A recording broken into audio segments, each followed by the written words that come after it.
Muito boa noite para você que é de boa noite, boa tarde, bom dia e etc. Estamos aqui, companheiros, de volta aqui com o nosso programa O Mundo em Uma Hora, nosso programa tradicional de debates políticos da conjuntura internacional que, por razões de força maior, havia sido interrompido desde a época do Congresso do Partido da Causa Operária, mas voltamos agora com a nossa grade reorganizada também nesta quarta-feira para você que está assistindo ao vivo, ouvindo, aliás, no nosso podcast, né? Ao vivo aqui na grade de programação da Causa Operária TV, canal Reserva, e também para você que está acompanhando aqui o programa gravado no canal Internacionalismo. Tivemos mudanças aqui também no nosso quadro de colaboradores. Olha, eu aqui parecendo chefe de repartição, né, Roberto? Já que conhece bem esse pessoal também, mas aqui de militantes que contribuem também para o fortalecimento dessa imprensa operária independente e 100% revolucionária. Temos aqui dá para falar assim, colaboradores, que são pessoas que estão ajudando a difundir o nosso conteúdo, além do Roberto França, que eu já apresentei. Pode mandar seu olá, Roberto. Olá, companheiros. Voltamos aí à programação. Vamos ao debate mais interessante aí desse domingo, o 11 de setembro, do Gabriel Boric. Então, vamos analisar isso aí hoje. Temos também conosco aqui o nosso habitual já companheiro Cláudio, direto de Barcelona. Tudo bem, Cláudio? Boa noite, Thiago. Tudo bem? Tudo já aqui, um pouco de calor. Voltou onda de calor, mas está tudo em ordem. Dois extremos aqui, quem diria? Na Europa, calor e aqui em São Paulo, frio, né? Mas assim. E comigo também aqui em São Paulo, o companheiro Henrique Corsini, nosso novo membro aqui do Clube do Mundo em Uma Hora.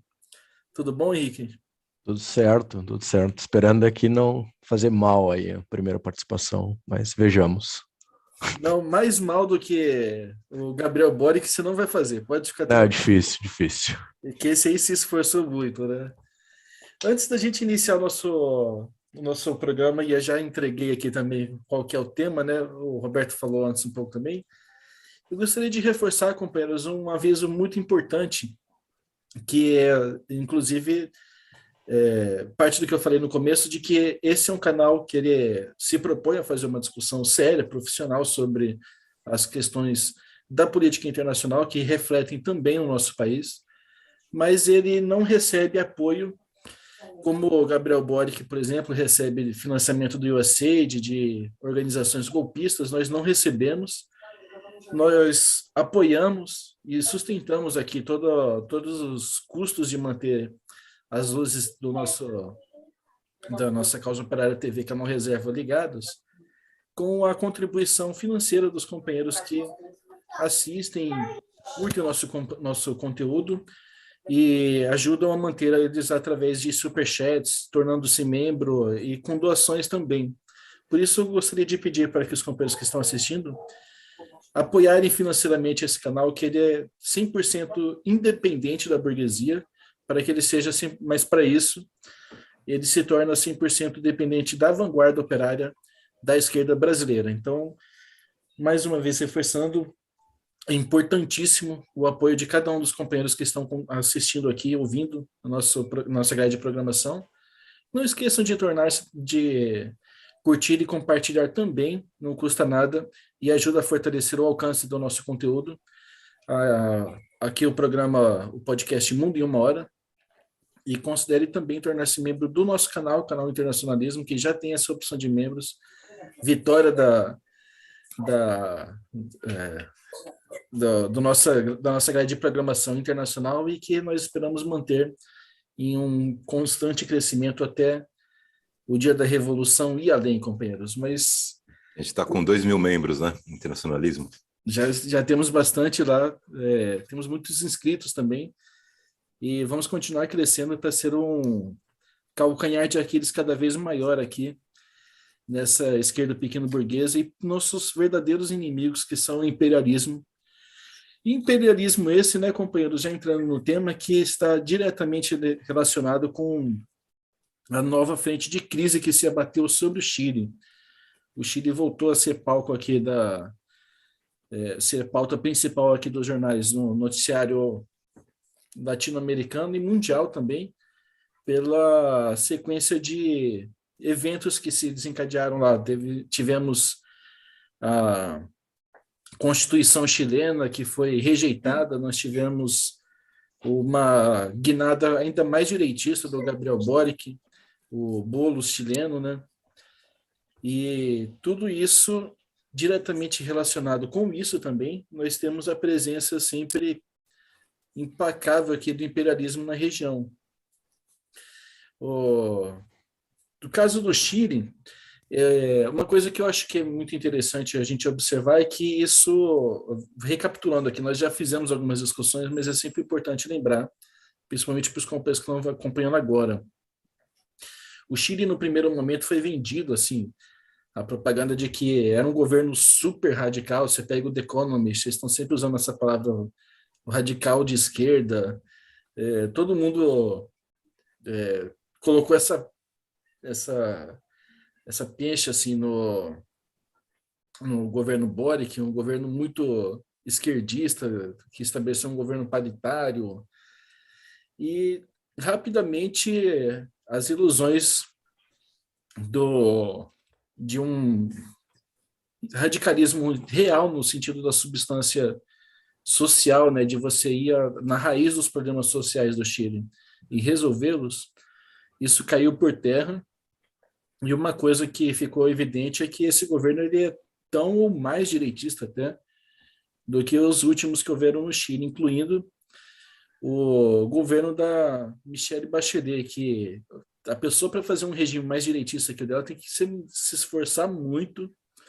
E o Boric, nesses pouco mais aqui de 100 dias, esse programa está sendo gravado no dia 11 de setembro, quando se completam 6 meses da posse do atual presidente chileno, e ele se esforçou bastante mesmo para fazer um regime extremamente direitista, brutal com a população, e colhe os frutos disso aqui, uma aprovação de pouco mais de 40% da população. Isso se a gente tomar como verdade, claro, os institutos de pesquisa que são feitos com muito dinheiro. Mas, além disso, nós tivemos agora uma verdadeira crise no país em função da Constituinte, que levou uma reforma ministerial e também uma nova onda de uma guinada ainda mais acentuada à direita. Muita conversa surgiu sobre isso. Eu gostaria de colocar aqui em aberto para os companheiros como que está sendo observado pelos demais essa nova demonstração de quão frágil essa política identitária também, né? Acho que talvez essa seja uma das conclusões. Eu estou metendo aqui os pés pelas mãos. Estou me atrapalhando aqui com os ditados, na verdade. Estou colocando a carroça na frente do boi, era isso que eu queria falar. Mas os comentários dos companheiros também sobre a experiência chilena, né? O super revolucionário governo chileno, que agora mostra sua verdadeira face de maneira muito dramática aqui, para a população chilena, sobretudo. Companheiros, o que acontece é que o Boric, ele é um sujeito do imperialismo, isso aí já está muito claro, e o imperialismo ele sabe manobrar muito bem esses personagens criados, né? Foi assim na Venezuela, né? Com o Guaidó, né? Também um personagem desse tipo. Só que, diferentemente do Guaidó, né? Que não foi eleito, esse foi um personagem eleito. E esse personagem eleito, ele não tem nenhum traquejo com o jogo político. Ele foi empurrado por uma onda imperialista, né? Uma dos maiores criptonitas aí dele é tentar falar de paridade, né? Então ele tinha que fazer um ministério paritário de gênero e tal, e que na verdade essa paridade aí, e não com demérito nenhum a questão das mulheres, mas escolheu as mulheres mais destruidoras do país, figuras do Ministério do Interior agora, que vai assumir aí o governo também, vai assumir o Ministério do Interior, é uma figura de centro, e assim, a gente vai vendo que ele vai tentando manobrar o jogo, né, de acordo com os interesses dos capitalistas.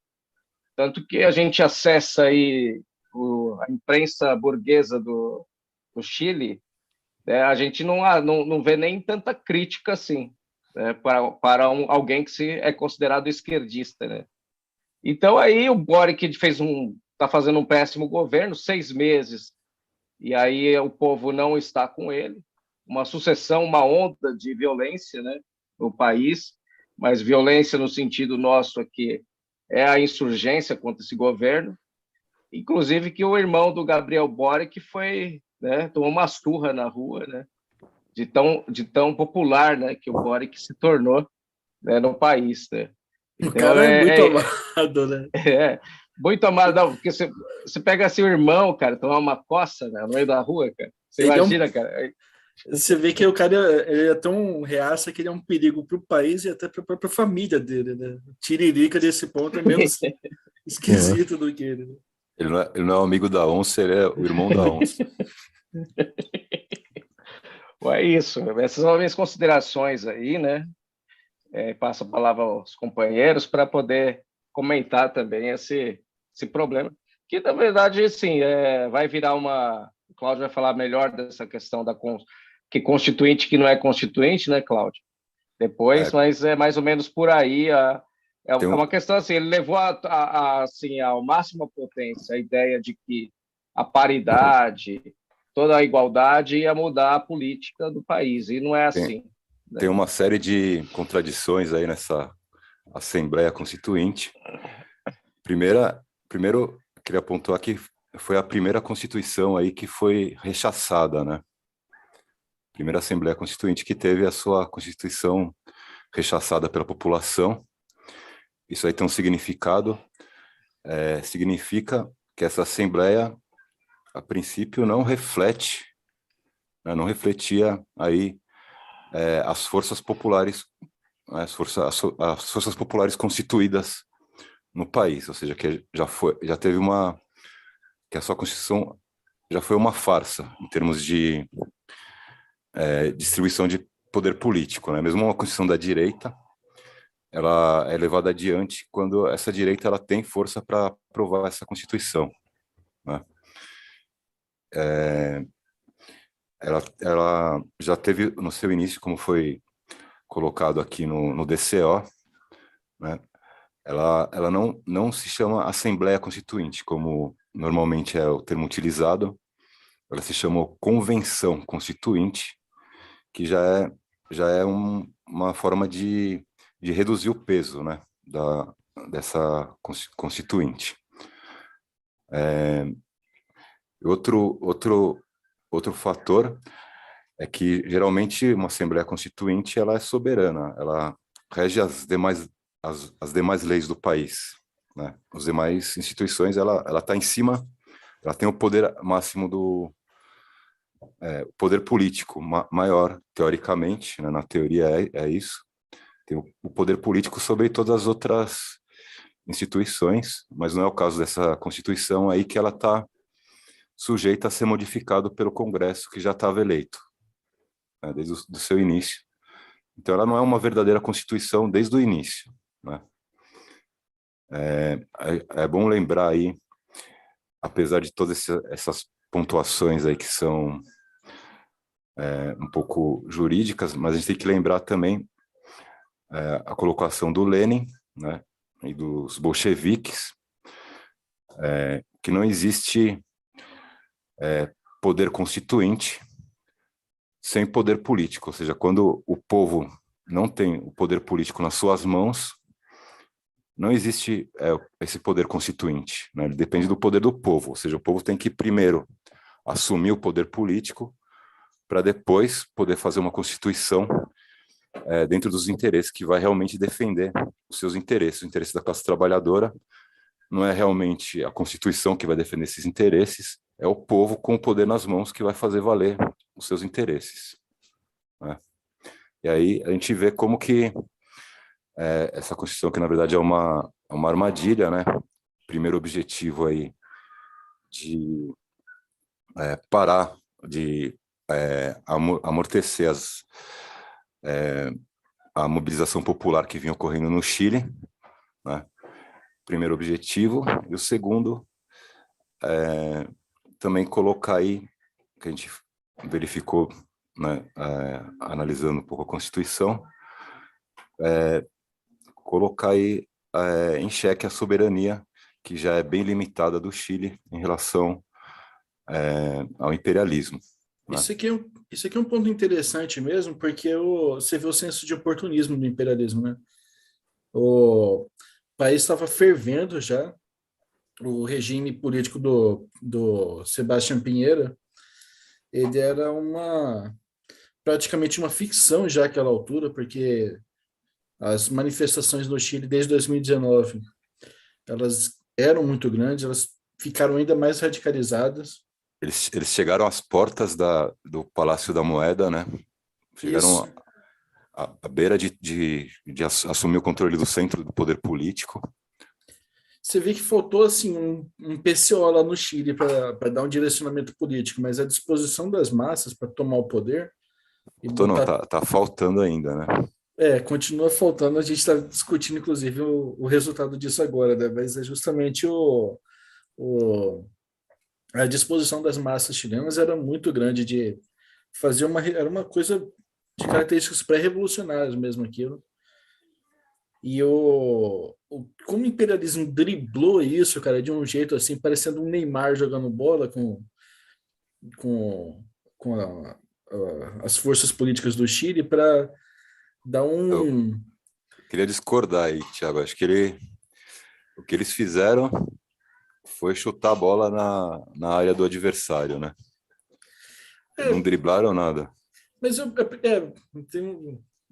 é porque assim, a forma como eles conduziram aquilo para uma coisa que a gente está vendo agora, que acabou resultando num golpe contra a população, foi muito interessante, né? Você teve um Boric eleito depois, essa própria Constituição, acho que o Corsini tem muitos detalhes sobre esse último aspecto que você colocou, da- das armadilhas que ela guardava, mas de qualquer forma o senso de oportunismo do imperialismo é muito grande, mesmo diante daquela situação, eles não se entregaram vendo aquilo tudo, trataram de manobrar para se dar bem no meio daquela situação, né? Eu participei aqui da manifestação aí no dia da eleição, né, em apoio ao Boric. O pessoal realmente de luta que estava junto com o estalido social estavam na situação realmente de não ter, simplesmente não ter essa organização política, como seria o caso do PCO no Brasil, para levar adiante nenhuma outra perspectiva, né? Na verdade, é isso mesmo. Uma falta de... Eles não tiveram a oportunidade de ter uma organização política revolucionária para levar adiante e conduzir essa força política, né, que se fez aí, se apresentou no Chile. Então não foi uma questão assim de driblar, eles driblaram bem a esquerda internacional, que acreditou nessa história do Boric como uma força de esquerda, mas acho que a população chilena estava bem atenta e realmente não estava consciente e confrontada aí com o fascismo, né? O suposto fascismo aí do opositor dele. Mas eu acho que eles não estavam confiando todas as forças aí no Boric realmente. Ou no processo constituinte. Eu acho que teve outra questão também, naquele momento, antes de passar para o Corsini, a questão quando teve a pandemia, né? Só lembrar uma coisa aqui. Foi uma... Desculpa, Roberto. Imagina. Eu fiz um discurso, então, nesse apoio ao Boric. Eu, claro, não falei frontalmente contra ele, não citei o nome dele, mas eu coloquei a política do partido e o pessoal veio agradecer, né, a colocação, ou seja, o esclarecimento político mas realmente eles estavam aí órfãos de uma força política que colocasse uma posição equivalente ao que a gente colocava desde o Brasil para a situação no Chile, né, que é o que a gente vai procurar também colocar aqui nesse podcast, né? Falar então aí das maluquices aí acerca da questão internacional na Constituição chilena, né? Porque eles têm lá a loucura de natureza tem direito, tem toda a questão ligada aos povos originários e tal, mas isso daí se reflete com vários artigos estranhos que abrem aí margem para uma interferência maior dentro do Chile, né? Tem um bocado de coisa do tipo. Se você for simplesmente pegar em número de menções, tem 66 menções da palavra internacional na Constituição chilena, enquanto na brasileira são 12, né? Então, coisas interessantes aí. E a gente Mas está vamos lá. falando ainda de um país atrasado, né? O Brasil é um país atrasado Evidentemente. também. Agora, Sim. o Chile é uma coisa de louco, essa Constituição deles, né? Mas desculpa. Não, tem várias coisas engraçadas, né? Tem a questão ali que eles colocam a necessidade da paridade na marra, etc. Mas, enfim, tem essa questão muito comum aí de que os tratados internacionais, eles na realidade, com frequência, agridem a soberania dos países, né? Por exemplo, o TNP, evidentemente, agride a soberania brasileira. Não, o que não falta são coisas do tipo, né? Sim. Aí você coloca um tratado internacional com um poder aí de equivalente à da Constituição, é uma coisa muito estranha, né? E eles insistem bastante nessa questão dos tratados internacionais ligados aos direitos humanos e à questão climática e da natureza, né? Por exemplo. Paridade entre seres humanos e árvores também, né? Não é? É paridade total isso daí. Aqui, né? Por exemplo, quando você coloca na Constituição, o Estado deve, artigo 129, parte 2, para se estiverem curiosos, né?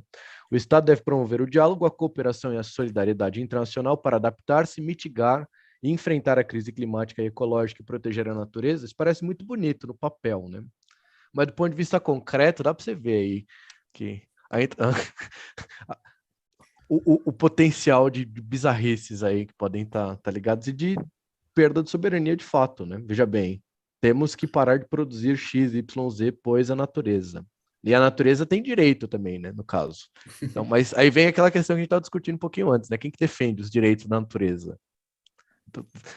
Quem é essa entidade jurídica que vai Existe defender os soberania direitos da natureza, né? Não, então, tem muitas coisas muito a natureza como sujeito de direito, né? exatamente. Por exemplo, Como funciona isso? Ou eles estão equiparando por exemplo, uma árvore, um ente da natureza, com um ser humano que é um sujeito de direito, a gente pode exprimir os nossos e lutar pelos nossos direitos. A árvore não pode fazer isso.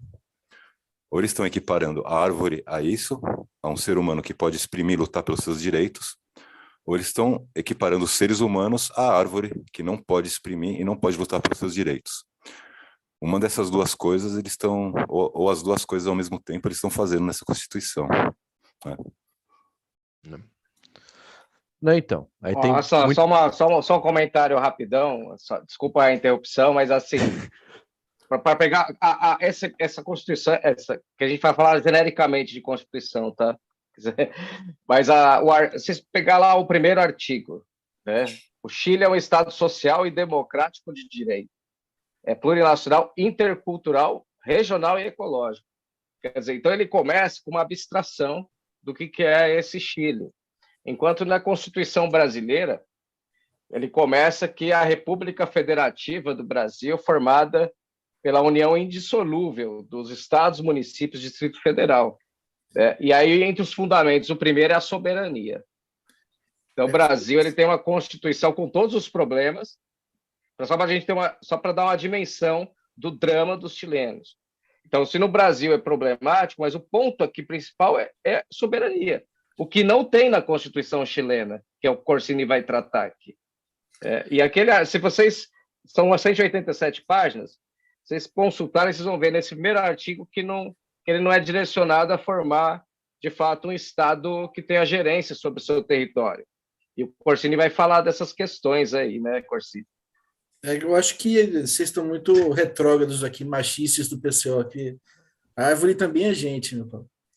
Ô, louco. Não, então, não tem muita coisa a tratar além das coisas curiosas, né? Eles se introduziram aí os territórios autônomos, né? Tem toda a propaganda aí que não é perda de soberania, não sei o quê, blá, blá, blá.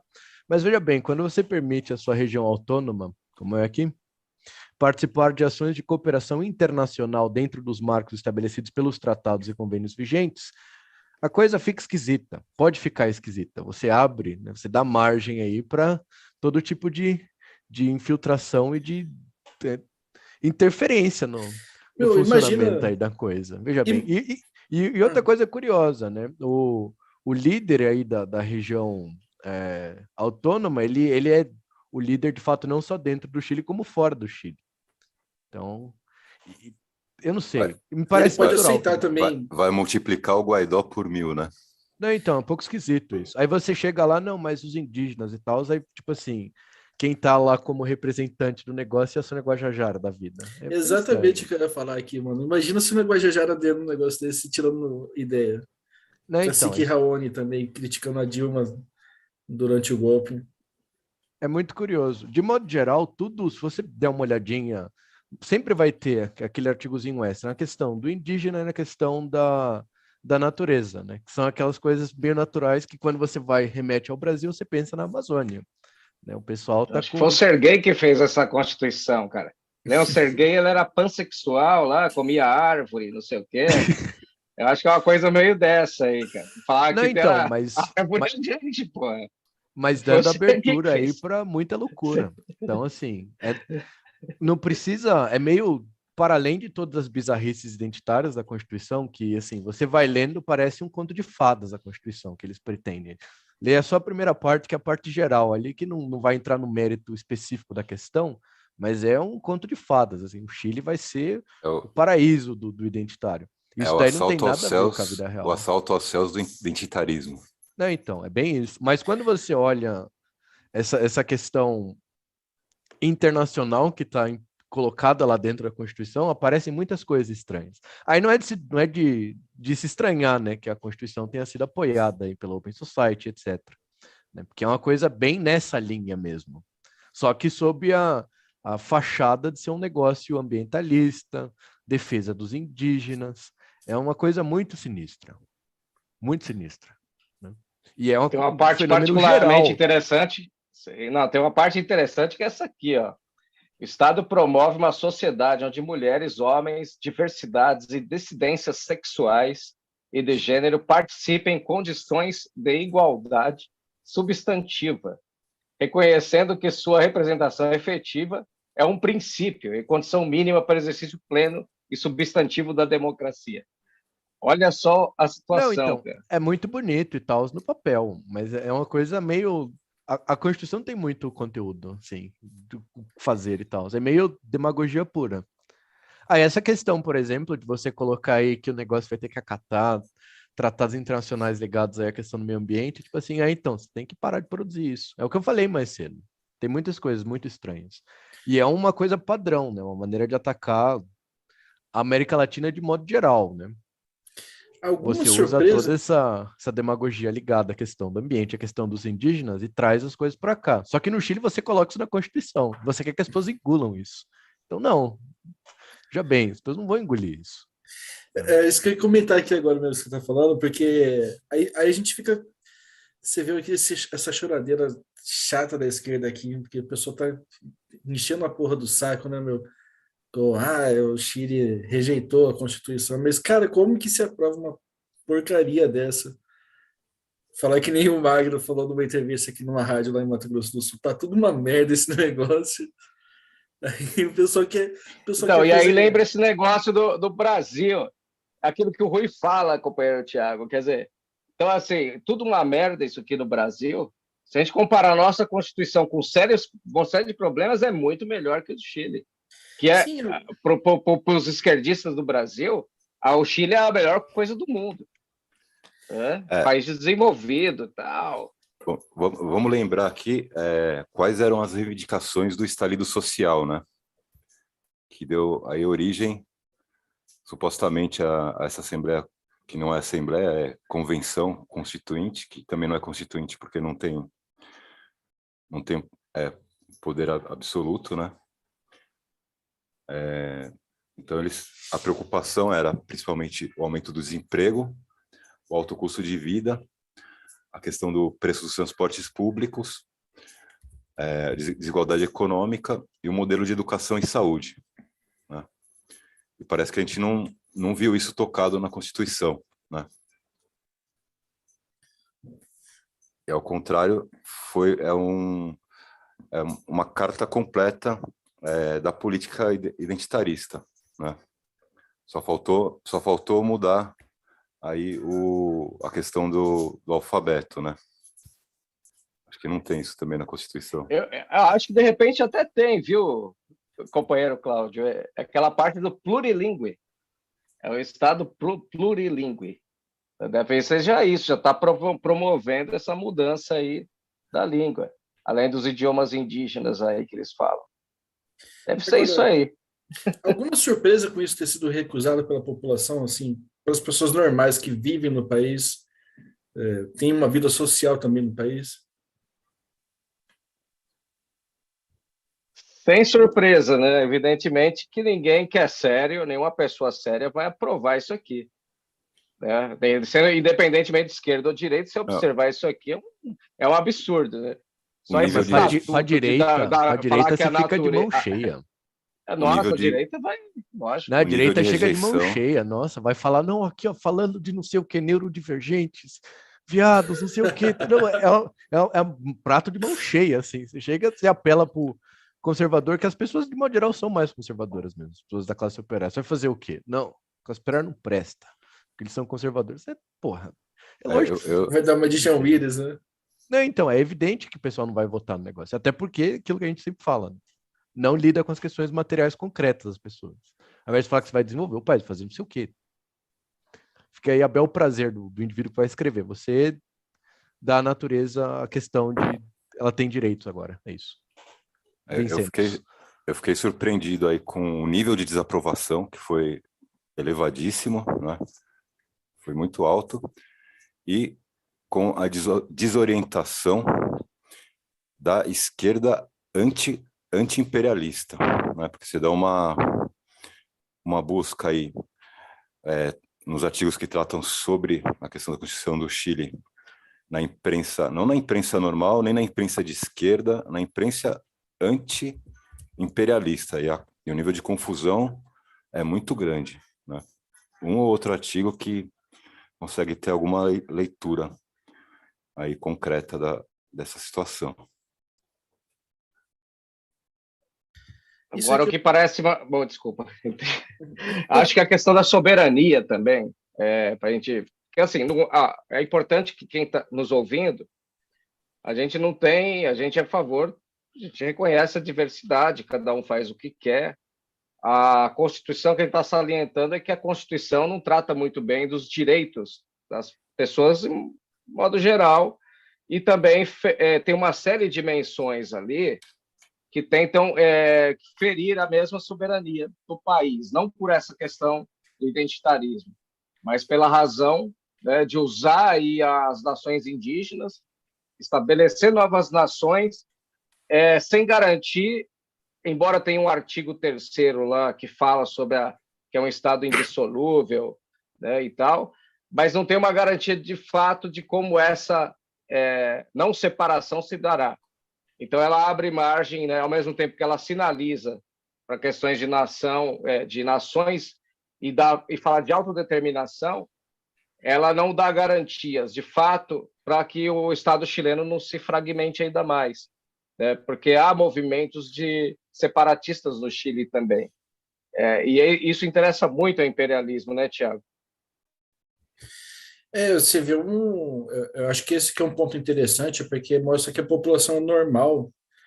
E esses artigos, assim, é isso que está falando, eles abrem margem aqui para o Chile ser estuprado aqui pelo imperialismo, né? Você cria uma, uma um caminho aberto aqui para uma balcanização do país que Se nas repúblicas da antiga Iugoslávia precisou de uma guerra, precisou de bombardeio, uma carnificina para poder destruir a Iugoslávia, no caso do Chile já estava totalmente previsto aqui pelo, pela própria Constituição, era só uma questão de você ir ajustando os graus aqui da norma constitucional, né? Mas o, a choradeira da esquerda nesse sentido era totalmente injustificada, porque a população, na verdade, ela teve uma atitude muito sábia em reprovar essa desgraça aqui, que é essa Constituição chilena. Muita armadilha identitária para esconder o verdadeiro pulo do gato aqui, que era o esfacelamento do Estado Nacional, né? Que é o que ó, os ideólogos das sociedades abertas querem. Eles quase conseguiram isso no Chile mesmo. Eu acho que isso é interessante até porque um ponto que o Cláudio estava falando de como foi rejeitado, ele falou até que foi a primeira vez que uma Constituição foi rejeitada e mostra como ela era frontalmente contra o antipopular mesmo, contra o país. Os movimentos, mesmo na Constituição brasileira, por exemplo, oriunda dos levantes operários da classe trabalhadora, né, no enfrentamento contra a ditadura militar, ela vai ter isso que você estava colocando antes, né? Ela vai ter aspectos muito mais progressistas do que esse emaranhado aqui de loucuras aqui, de árvore também é gente, de tem que cuidar das pererecas lá dos Andes, fazer umas loucuras assim muito bizarras para disfarçar onde estava mesmo o perigo, a armadilha mortal aqui, sem medo de estar incorrendo em exageros, porque esses tratados internacionais sendo aceitos de maneira automática, isso aqui é uma loucura totalmente absurda, né? Eu lembrei agora que eles tratam na questão dos direitos dos animais na Constituição também, né? Tem esse lado da coisa, sem ciência dos animais. Depois Muito que eu bom. vi... Tem quantos artigos sobre direitos dos trabalhadores? Ah. Acho que deve ter uns 5 artigos, assim, bem abstratos. E os outros 382 mil páginas aqui dessa Constituição, que ela é enorme também de grande, tudo falando de direitos dos animais, das árvores e todas as letras do alfabeto lá do LGBTQIA mais YG e por aí vai. Agora, o caso é que isso mostra que o Chile continua no impasse político, né? A derrota dessa Constituição foi uma coisa muito positiva, porque mostra que não é assim que o imperialismo vai manobrar e vai conseguir botar um maluco lá feito Boric para comandar o país e botar uma loucura dessa no texto constitucional e conseguir esquartejar a nação, né?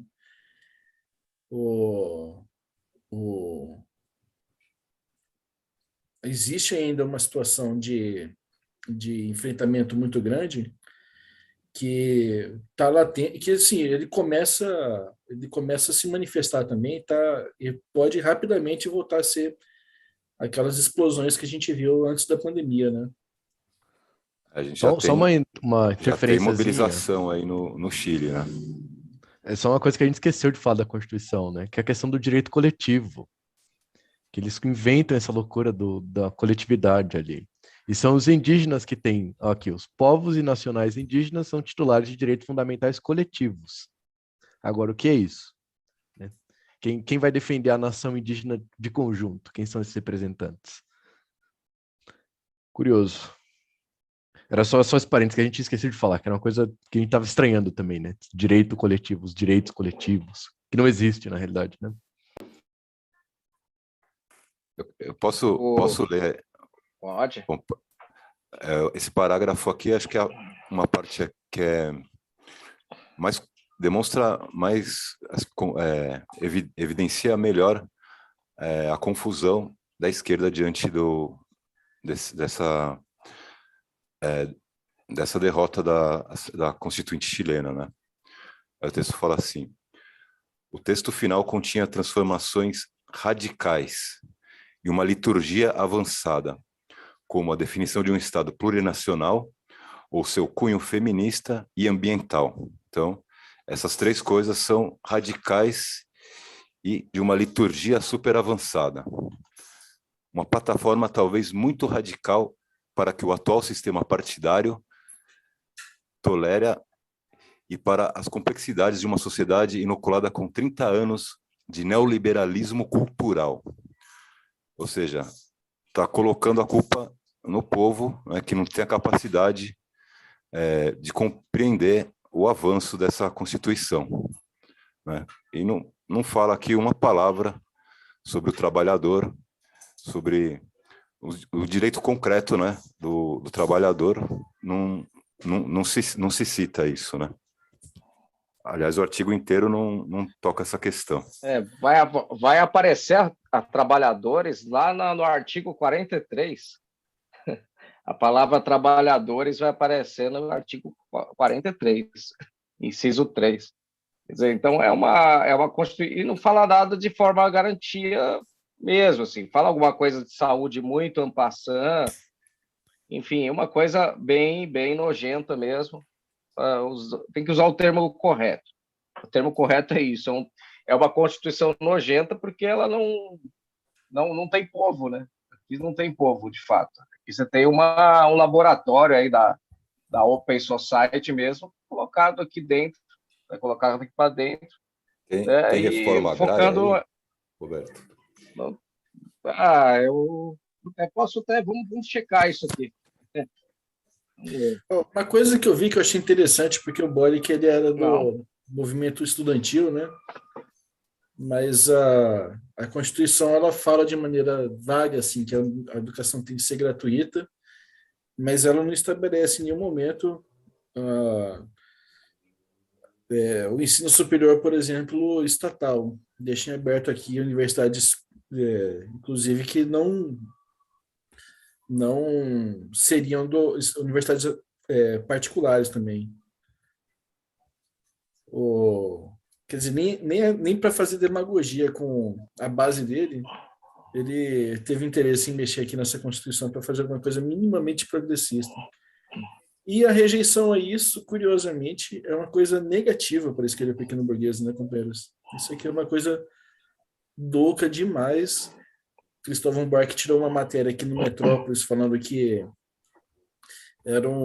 essa Constituição ela é uma utopia inviável. Não sei, eu imagino que um reaça golpista feito esse Cristóvão Buarque, que já serviu ao imperialismo diversas vezes, ele tinha mesmo muito interesse em ver uma coisa parecida com isso acontecendo no Brasil. Uma retaliação do território facilitada pela Constituição, né? Eu queria lembrar aqui, Thiago, na Revolução Russa, né, os bolcheviques, aí, através não de uma Assembleia Constituinte, mas do conjunto dos sovietes, eles tinham aí a palavra de ordem, todo o poder aos sovietes, a organização da população, né, que determinou aí um novo regime diretamente. Eles estabeleceram, em primeiro plano, a reforma agrária, né, e igualdade de direitos entre homens e mulheres. Então, não precisa fazer toda essa demagogia, escrever tudo isso daí que não vai dar direito nenhum para ninguém, porque ninguém vai ter direito nenhum debaixo das botas do imperialismo, né, debaixo das botas aí da própria direita chilena. Mas foi estabelecido isso e não foram os bolcheviques, foi o poder que estava na mão da população, né? Realmente tinha assumido o poder político e tinha condições políticas de levar adiante essas reformas. A primeira vez na história que em um país que foi dada aí a igualdade de direitos entre homens e mulheres, em 1917. Muito depois, em 1970, começa aí o feminismo nos Estados Unidos, né? Que é de onde vem aí essa política identitária. Uhum. Não, não tem reforma agrária mesmo, a gente estava observando aqui o texto de novo. Isso demonstra, né, claramente, né, o caráter de classe, no sentido da defesa da classe burguesa, dos burgueses, do imperialismo, e não tem nada aqui que diz respeito tem a questão da universidade, que não tem uma garantia muito clara do que dos acessos, da forma universal, né, do direito, não tem essa proposta. Tem o problema da questão da repressão, que ela aumenta com essa Constituição, o problema do judiciário. Né, o judiciário ele se amplia com um conselho de justiça que é implantado a partir de regiões, né, das regiões especificamente. Né? Então, esse caráter do Boric como repressor, isso já vinha figurando há um tempo já no governo dele. Foram várias repressões, né, aos estudantes, aos índios, né? Ele reprimiu uma série de indivíduos aí. Então, o que o Boric ele está perdido em relação ao Estado, ele não consegue, não tem o controle mais. O governo praticamente está na mão aí do sistema de repressão, né? O Ministério da Defesa aí, e o Ministério de Segurança praticamente são aqueles que controlam o governo hoje. Tanto que hoje, no dia 11, né, de setembro, a gente tem aí as pessoas contra, né, em relação à memória do 11 de setembro chileno, né, o golpe, né, militar, e o Boric ele desceu o sarrafo das pessoas que foram a público, né? Então, até o La Esquerda Diário, né, que é um veículo aí, pequeno burguês aí de esquerda, que apoiou o Boric, inclusive, né, ela está dando ênfase a esse problema. Então, o Boric reprime como Pinheira, de acordo com La Esquerda Diário. Repressão em cemitério general em comemoração de 49 anos de golpe. Quer dizer, então falta mais um ano para dar 50, né? E os carabineiros detonaram lá hoje. E tem várias imagens assim que são bem intensas mesmo, que eu acho que é bom a gente acompanhar essa semana, inclusive, para o Diário Causa Operária, né? Viu, ô Roberto? Esse negócio aí do sistema judiciário, eu acho que seria uma boa analogia aí falar que ele está abrindo o caminho para a criação de uma República de Curitiba em cada região do Chile. É por aí, porque ele estabelece mesmo, tem o Conselho de Justiça, ele é o órgão que vai indicar, né, os juízes de cada região. Então, amplia o número assim, com o pretexto de dizer que vai ter uma justiça indígena, né, que entenda os indígenas, eles vão levar mais sistema judiciário para as regiões. Esse é o pretexto. Então, esse é o grande pulo do gato, porque, primeiro, eles falavam que iam dissolver o Supremo deles, mas, na verdade, eles criam uma figura chamada Conselho Nacional de Justiça, que é o responsável por essa atribuição.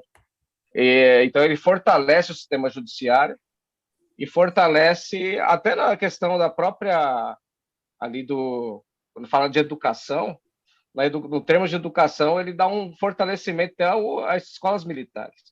Né? O primeiro artigo sobre educação superior ele dá uma ênfase importante às escolas militares no mesmo nível das universidades, o que demonstra que o Boric ele é um capacho do imperialismo mesmo, assim, ele não tem meio termo mais.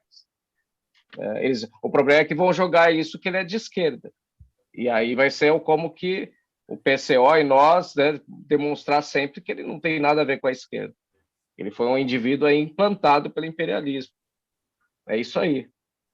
Isso fica evidente quando a gente analisa essa outra conjuntura. Por exemplo, ele, no dia que o Chile lembra, como você falou agora, os 49 anos do golpe do Pinochet, que foi um golpe extremamente violento, ele reprime a manifestação, né? Teria que comentar isso também, né? Como que foi aí a marcha, como que o Salvador Allende partiu, né?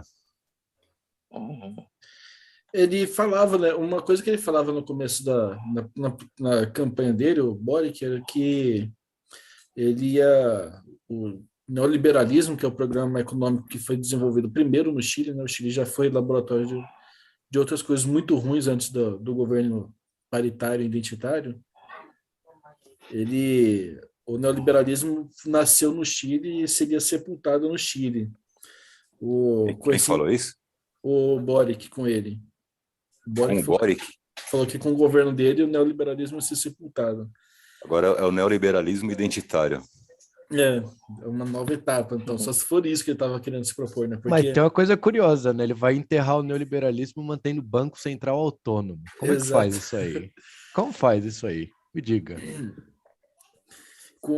É uma coisa doida, mas assim, mas o Boric ele foi de forma demagógica, no caso hoje, ele anunciou uma busca de 1.000 pessoas desaparecidas, o número cabalístico, 1.000, buscar 1.000 pessoas desaparecidas no período do golpe, mas outros veículos foram para cima dele e colocaram aí que no caso, o Chile comemorando hoje o golpe de Estado, né? Foi falar em favor do Allende, no final das contas, tomou uma sabugada do povo lá, que ninguém mais engole o Boric, né? Porque imagina, a pessoa vai lá e anuncia que vai buscar 1.000 pessoas, cravadinhas, com o plano de governo, você vai buscar 1.000 pessoas, em vez de você fazer justiça e contra o problema do golpe, falar contra o imperialismo, não. Ele vai para falar. Ele vai falar encontrar. Que vai buscar 1.000 pessoas, encontrar 1.000 pessoas. Vai encontrar os ossos.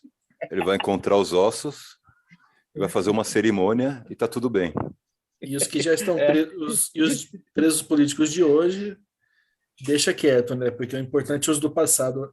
É bem a forma do identitarismo, né? É o Plano Nacional de Búsqueda que ele criou, um Plano Nacional de Busca para fazer essa homenagem aí ao Allende, né? Supostamente contra o golpe, né? Mas veja só, isso aqui é uma coisa absurda, né? Porque como que você faz justiça com isso aqui? É você tomando rédea do seu país, né? Da soberania contra o imperialismo, propondo uma constituição para os trabalhadores, e não fazendo essa demagogia aqui que ele fez hoje. Por isso que o povo protestou. E com razão, né? Vamos lembrar, então, a política do Salvador Allende, qual que era? Sim, importante. Então, o Salvador Allende, ele tinha a política aí, ele discutiu muito aí com o Che Guevara, inclusive, com o Fidel Castro, que o Chile era muito diferente de Cuba e que eles iam chegar ao socialismo pela via democrática, né? Pelo voto, pela democracia burguesa. Então ele confiou plenamente nisso. Ele ficou sabendo aí do golpe e ele se recusou a conclamar a população para fazer a defesa do seu mandato, né? Ele realmente acreditava nisso. Ele queria evitar um banho de sangue, né? Ele foi aí bombardeado com um míssil, né? Morreu metralhado, resistindo ao golpe de Estado, mas ele não conclamou a população, e depois disso o governo Pinochet aí passou a um verdadeiro genocídio no Chile, um massacre da população que morreu sem lutar praticamente, e segue até hoje aí, né, essa mesma política que eles não conseguiram até agora reverter esse golpe concretamente, né? Sim. Essa aqui é a política de conciliação, né? Isso é um problema. De acreditar no regime burguês, mas o Salvador Allende tinha um poder, tinha uma outra situação política, né? Ele realmente... E além de ser nacionalista, né? Porque também ele propôs ali porque o Chile ele estava bem esfacelado na hora que ele assume o poder, ele vai propor aí uma série de mudanças, né, de caráter nacional, né, e que isso afrontou, de certa forma, mesmo que afrontou o imperialismo, né? Então ele fez isso. O Boric, ele não tem essa mesma capacidade. Foi tentar usar o Allende para se promover, subir em cima. É a bela política do Boulos, né? sobe na cabeça do Lula para se promover. Ele está fazendo a mesma coisa hoje, né? Por isso que o povo foi para as ruas, né? O povo não cai mais nessa demagogia agora. Até a esquerda chilena, esses cirandeiros, tipo da esquerda diário, que apoiou ele efetivamente, agora está criticando, né? É porque a coisa está muito ruim mesmo. Eles não são cirandeiro, não, da esquerda diário. Da Não? esquerda imperialista mesmo.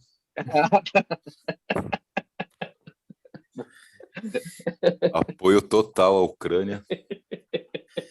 E aí, no meio disso, você tem o assalto aos céus do identitarismo, como disse o Cláudio, que foi um voo muito curto, rapidamente ele se esfacelou, né? O Boric aí já está exatamente igual tão repressor, pelo menos, ou até mais do que os governos anteriores, né?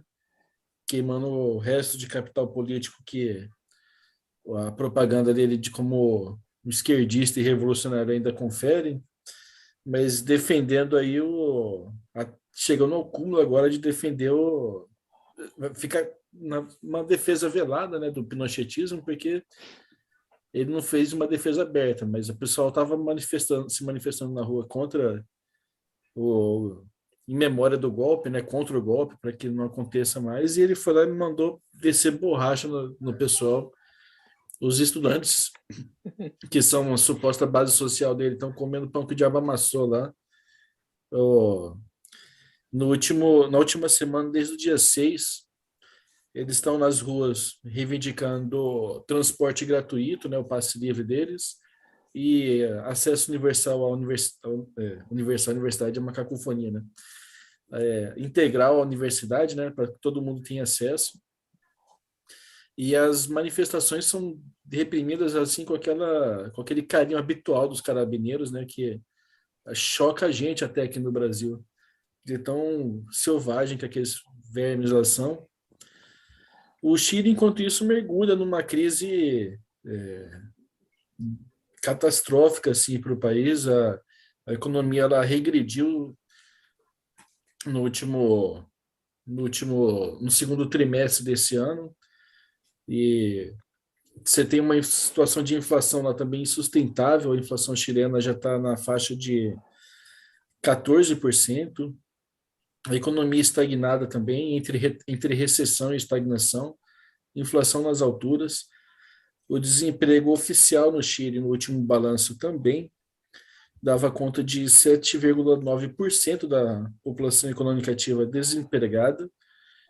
E essas coisas que não são tratadas pelo governo chileno, né? Ele prefere fazer essas demagogias baratas aí com planta, com bichinho de estimação, né? A gente vê aí, é importante destacar, né, essa característica aí fundamental dessa esquerda imperialista. Primeiro que eles não colocam de maneira concreta nenhuma defesa dos trabalhadores. Isso aí não é que eles se esquecem ou porque não tem a condição política de fazer. Inclusive, a direita, isso é bom lembrar também, que essa Assembleia Constituinte aí, ela foi feita de uma maneira para permitir, né, que a direita controlasse a Constituição, né? Então, tinha que ter 2/3 de aprovação para aprovar qualquer artigo dessa Constituição, ou seja, com 1/3 da Assembleia Constituinte, que não era Assembleia, a Convenção Constituinte, a direita podia bloquear qualquer artigo dessa Constituição, né? Mas a direita sequer conseguiu esse 1/3. Então, inclusive, eles tinham condições de avançar nessa Constituição, teoricamente, né? Então, alguns fatores que a gente tem que prestar atenção, além dessa questão de não defender concretamente nenhum direito dos trabalhadores, e dessa questão do identitarismo, né? A gente tem que... É muito importante aí que o PCO faz, né? A gente perceber aí como que vai essa demagogia do identitarismo. E também outra característica é que eles não têm nenhuma posição anti-imperialista, uma esquerda sem nenhuma posição anti-imperialista. né? O oposto disso, na verdade. Que acontece também com o Esquerda Diário, né? Mas assim, a gente lembra daquelas grandes ondas, né, de protestos e tal. Então, o Chile ainda, eu acho que tem ainda esse movimento, ele tá em permanência, só que a repressão ela aumentou, né, daquele período. Mas a gente tem que lembrar que teve um movimento elinão lá no meio, né? Eles fizeram aquelas marchinhas lá que era contra o violador eres tu e não sei o quê. E aí lembra, as meninas entraram, fizeram performance, espalhou no mundo inteiro. E aí, isso foi um pouco antes até da pandemia. Depois entrou pandemia, né? Foi a hora que os caras conseguiram colocar a esquerda para dentro, ou aliás, a população, né, que estava protestando em geral. E começaram, né, a estabelecer esse plano, né? Então a gente vê que o imperialismo ele é sorrateiro, ele age aí pelas sombras, e aqui no Brasil é importante que o companheiro Lula se atente aí para essas infiltrações, né? Nós apoiamos Lula incondicionalmente, mas a gente observa alguns movimentos parecidos, né, infiltrados na campanha do Lula, né? Não sei o que os companheiros acham em relação a isso. Temos 2 minutos aí para as considerações, um pouco mais. Falar nisso aí, Roberto, um aspecto muito importante aí dessa palhaçada que foi aí essa Constituição do Chile, que na verdade essa esquerda imperialista, não é que eles foram derrotados, né? Mas na verdade é justamente o que eles buscam, que é a desmoralização completa da esquerda, né? Esse é o objetivo aí principal dessa esquerda, serviço do imperialismo, é desmoralizar a luta popular. A gente tem que estar atento a isso, não se deixar, primeiro, enganar, nem se confundir, e tomar isso aí como um fator aí de motivação para levar adiante a luta, não somente contra o imperialismo, mas contra todos os seus agentes, né? Seja eles na direita ou na esquerda. E a gente não consegue saber nem quem é pior, se é a esquerda imperialista ou esse fascismo aí, que vem na segunda vez na história, não é o fascismo dos anos 30, né?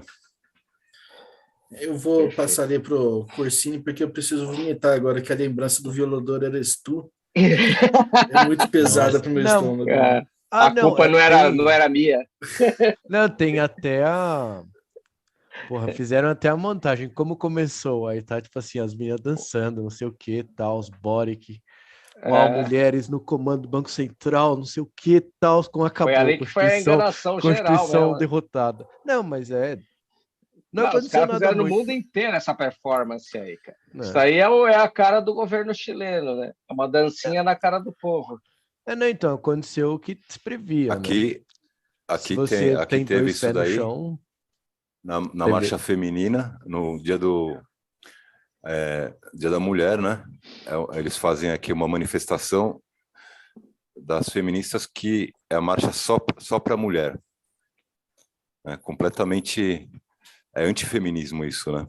Ou seja, a marcha é exclusivo para mulheres, ou seja, se você é homem, você não pode estar naquele lugar da mobilização popular, ou seja, não pode estar naquele lugar da rua, você está excluído automaticamente, apoia ou não a causa feminista, também não pode levar bandeira de partido político. Clássico. Não. Isso daí é golpe, declarado já. Sem bandeira, é golpe. Não tem... Enfim. Na Constituição chilena aconteceu o que todo mundo previa, em todos os sentidos. A Constituição foi uma farsa, a Constituição foi rejeitada, o governo do cara é um fracasso, direita ganha as próximas eleições se não acontecer nada. É o que aconteceu na Grécia, é o provavelmente vai acontecer na Espanha, então, assim, coisa anda por aí. Nada muito diferente do que se previa. Tirando aí pro pessoal louco que achou que o Boric era, sei lá, o Lenin descolado, alguma coisa do tipo. Mas aí esse pessoal tá muito louco na droga. Então, melhor ignorar mesmo. Até a tatuagem serviu de diversionismo, né? Mas acho que é isso, né, companheiros? Concluímos aí a gente tem que apostar aí que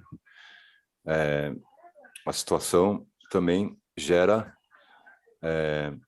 a organização revolucionária, né? A classe trabalhadora está lá, eles não estão felizes com a situação, o resultado dessa votação aí demonstra claramente isso, e a gente tem que estar aí construindo, né, uma aliança revolucionária no mundo inteiro, e apoiar aí também o esclarecimento, né, do partido sério, que é o PCO, que segue a doutrina marxista, a gente acumula o conhecimento das lutas dos trabalhadores desde o seu início, né, e esse conhecimento é fundamental para a gente não cair não repetir esse tipo de derrota, né? A gente tem aí nas costas também uma série de derrotas e uma série de vitórias. A gente segue na caminhada e na organização da classe trabalhadora. Uma Na coisa que eu caminhada acho... não, na luta, né? Na luta mesmo. Eu acho importante destacar isso que o ponto disso que o Cláudio está falando, que também a direita não tinha força nenhuma para barrar essa Constituição. O que barrou isso foi a própria população, quer dizer, essa energia ela ainda está presente no seio do povo chileno, da classe trabalhadora chilena. Em algum momento isso vai ter que dar lugar aqui a uma expressão realmente radical da organização dos interesses dos trabalhadores, né? Que faça frente a que atenda esses interesses, né? Eu acho que esse é um ponto muito interessante de destacar de toda essa crise do Chile. Mas já estouramos aqui nosso tempo, companheiros. O Mundo em uma Hora vai se encerrando aqui. Tinha muita coisa para a gente falar que a gente não conseguiu, para variar, né? Porque a gente começa... O pessoal começa a lembrar de Violador Eres Tu, aí o pessoal se confunde aqui, porque... É que não tinha como. O nojo daquilo causa um troço, né? Mas tem muita coisa mesmo para falar sobre o Chile. Vamos ver se a gente, em algum momento, volta a tratar do assunto. Esperamos que com a companheira Adriana Machado também, que novamente está lá abduzida pela área 51. Mas na semana que vem, no próximo Mundo em uma Hora, ela deve estar de volta já, firme e forte, trazendo os machados da Revolução aqui para... Nossa, que piada horrível isso. É o horário agora já. tem que ir até o fim. Não, agora tem que continuar até o fim, não pode dar para trás. Aqui em Barcelona já é 1h50. Já é hora de acabar mesmo o programa. Agradecemos muito a participação de todos que estão ouvindo. Com certeza o programa vai ter uma audiência enorme, como tinha sempre. E temos certeza que ele vai crescer também. E para que ele cresça, reforçando aqui mais uma vez, companheiros, é importantíssimo que a gente curta, compartilhe, aumente o alcance do nosso canal e considerem também tornar-se membro dos canais da rede de imprensa televisiva da Causa Operária, a Causa Operária TV, o canal Reserva, e também o Internacionalismo e os demais canais que levam um conteúdo exclusivo aqui, voltado para a vanguarda operária e revolucionária do país. Muito obrigado a todos. Até a próxima quarta-feira com o Mundo em uma Hora. Obrigado e boa noite.